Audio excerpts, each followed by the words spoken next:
С шестограмчето отстранявате винтовете на лапата.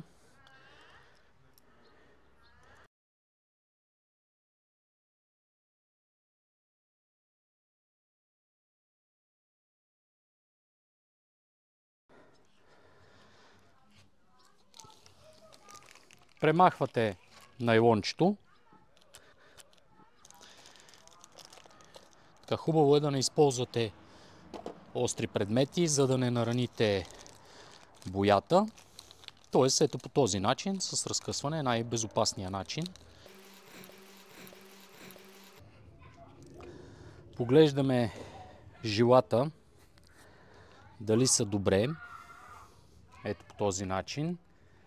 Поставяме кормилото, след което слагаме лапата.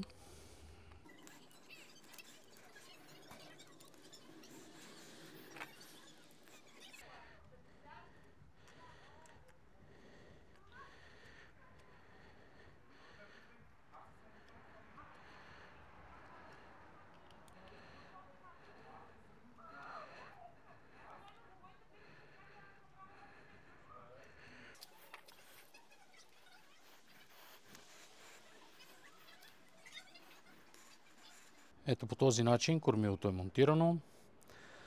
Затягате го хубаво, за да нямате проблеми.